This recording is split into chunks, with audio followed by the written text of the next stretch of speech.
So our goal is to give our data in a way, to prepare our data so we can give it to Pytorch, and then it can be used with deep learning networks. So we will do this by using one class that the very nice people at Pytorch helpfully prepared for us, which is called a dataset. I have mentioned before data loader, and you might have heard about them. Most communications with deep learning networks are done with a class called data loader. But this data loader class is just a fancy, let's say, edifice built on top of this dataset class that users define. So we will use the dataset class to tell Pytorch how our data is organized, and then Pytorch will incorporate this dataset into something else called the data loader that will be what it will use. But we will communicate with Pytorch using the dataset class. So our goal is to prepare the data that we have all of those patches that we have been seeing in this folder, so that Pytorch can understand what they are and read them and know what our data is and what class each piece of data belongs to, and then use that information with deep learning networks, of which, by the way, we'll speak much more in the following sessions. The dataset class is an abstract class. So first of all, it's a class. So here we will need to be a little bit current with object-oriented programming. So if you haven't done that, remember course 3, object-oriented programming, loads about that. Okay, so we have an abstract class in this case, the dataset class. An abstract class which has many points in common with something called an interface, in case you might have heard that other word, is a class that's not ever instantiated, that never creates objects. Instead, what it has is a few definitions of methods. So it's a class set up in a way so that I know what things I have to do, but where nothing much is done for me.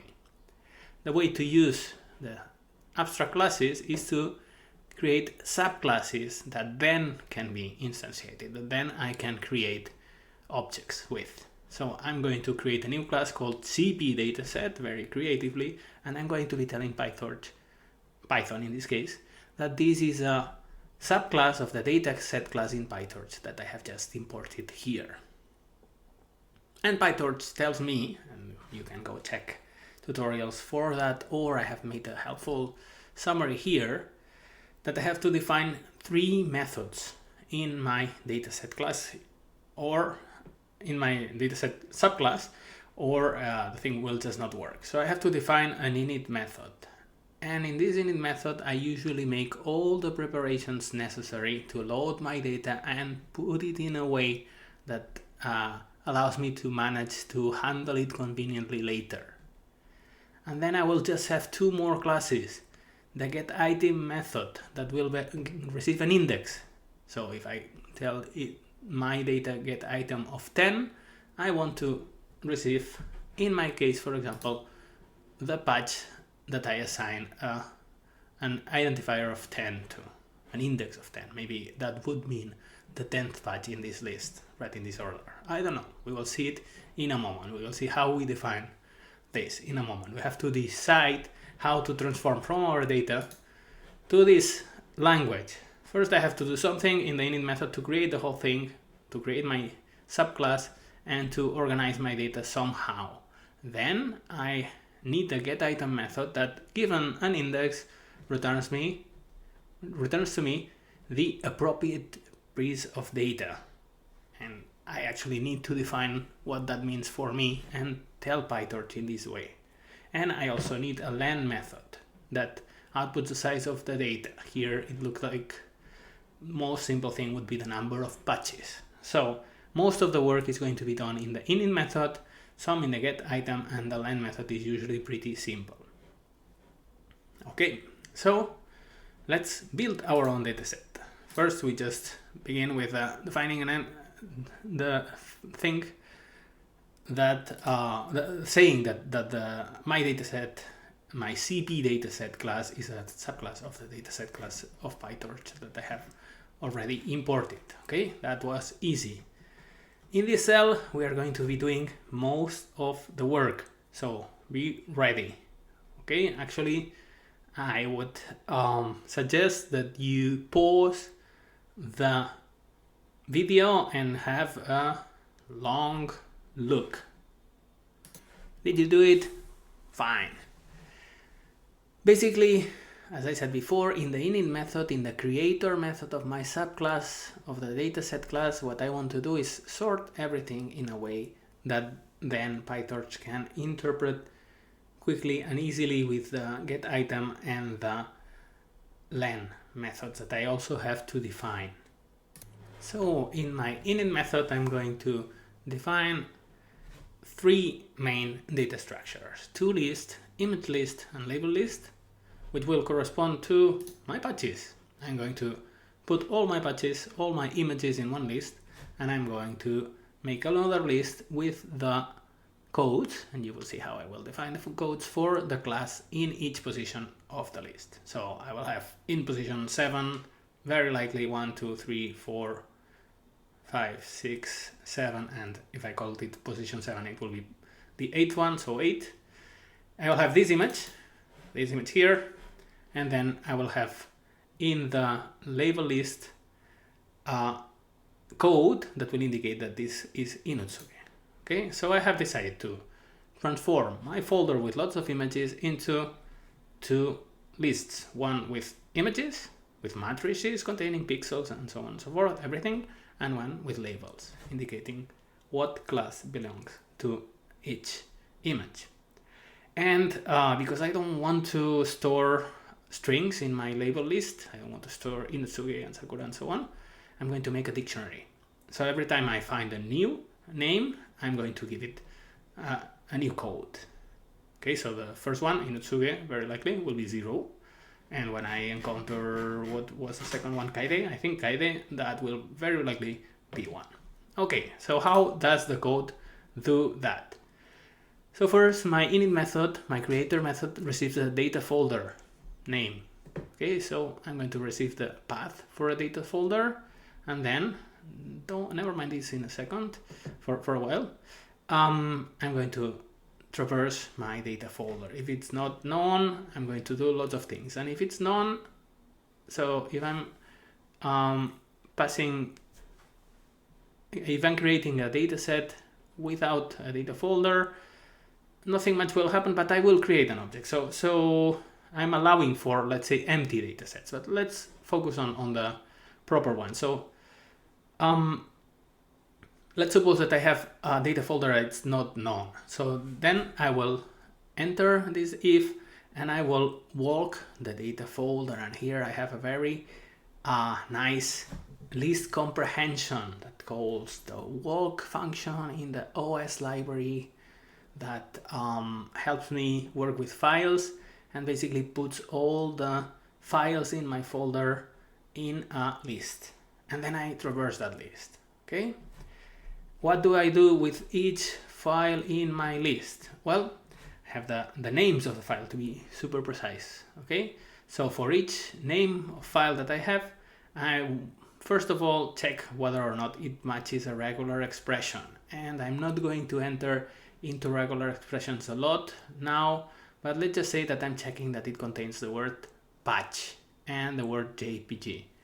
And if I have a file that contains the word patch and the word JPG and then has something before, that will be the class that I have, and then something after, which will be the number, then I will consider this a piece of valid information. If I had other files in the folder, I would just ignore them.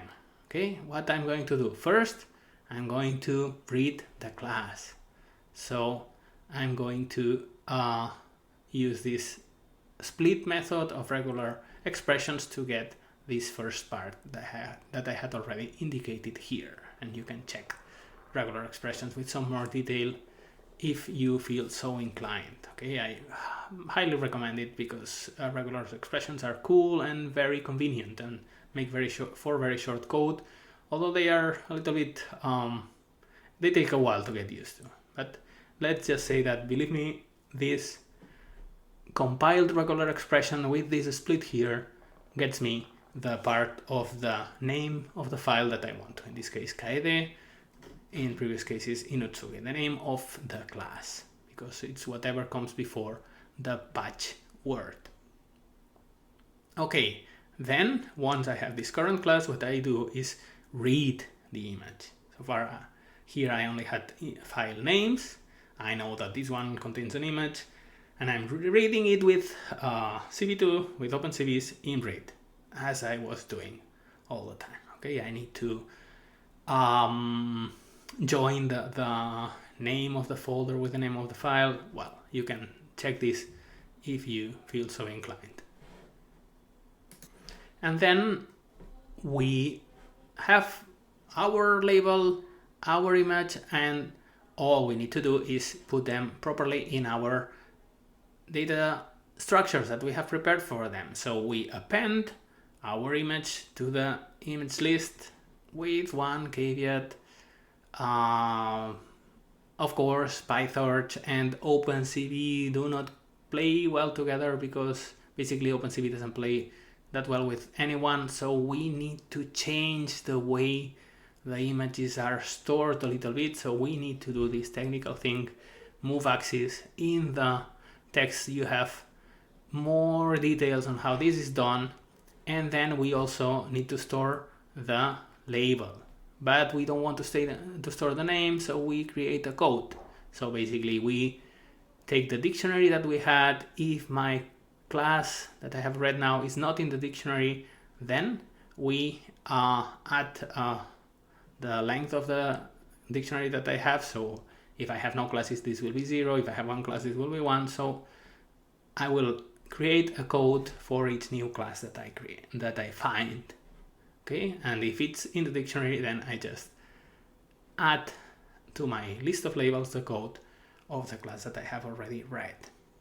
Okay, so again, I traverse all of my folder, checking that it's not none. If it's none, I create something that we will call an empty data set, which also works for other purposes that I'm not getting into now. But let's suppose that I have a data folder full of files. I check with regular expressions that they have this format, patch with the class name before and number later after. I then read the image part and put it in list, and read the label name and put it in another list as a code. Okay, and that's the way that I have created in this moment a data set that Pytorch will be able to work with. Okay, now I only need to define the get item and the length method, but this will be much easier because I have already created this image data, these classes, dict, and most importantly the image list and the label list data set. So what will my get item method be? Well, go and get the proper list, the proper image from the image list and the proper label from the label list. Okay, so get item is basically reading the index, the position that you're giving me in this moment. Get item also always give me an index, the position, so read the image from the index. Okay, and also read the same position from the label list as the labels. Okay, that's mostly what I'm doing, and I'm doing it with some more details. What are the details? Well, Pytorch likes things to be of type float, so I'm indicating that it should, the data that I have here, if I have read images, this will very likely be tuples of 3 integers. I'm telling Pytorch that these 3 integers should be interpreted as real numbers, as float. So Pytorch will be doing a conversion and being much more happy to work with float numbers that it likes better. This again is technical. And for my class, I will not just give it a code for my image, but I will create a list of probabilities. So basically I have 6 different classes, so I will first create a 0 with my number of classes, so a list with 6 zeros, and then I will put a 1, so the probability of belonging to the code that I have here. For example, if it was Inotsuge, I would go to the first position in my target list and put a 1 there. If it was Kaede, I would go to the second position, position number 1 of my list of possible classes, and I would put a 1 there. So basically, whenever I do this get item thing, I'm returning an image and a list of the probabilities of belonging to each of the classes, and the probabilities will be 0 for all classes except for the proper class, and the probability of belonging to that will be 1. This amounts to giving Pytorch in a very organized way, thanks to what I did in the init method, each image in turn with the information of what class it belongs to, in this slightly weird way of doing a list of probabilities and putting a probability 1 in the correct one, so that then this can be used by deep learning networks that are probabilistic things that will work with predicting this type of probability. So I did init, get item. Apart from the technicalities, is just get the right image from the list of images and get the right code from the list of codes and put them in a way that Pytorch likes better. And what is len is just the length of the image list. Okay, I even added num classes, which is the number of different classes that are in the dictionary keys, because it was convenient for me, because then I could know at each point how many different classes I had, and that was convenient for me. So if I'm using this dataset to train a data loader for a deep learning network in a site that doesn't have all classes, then I will not mess up this information. Okay.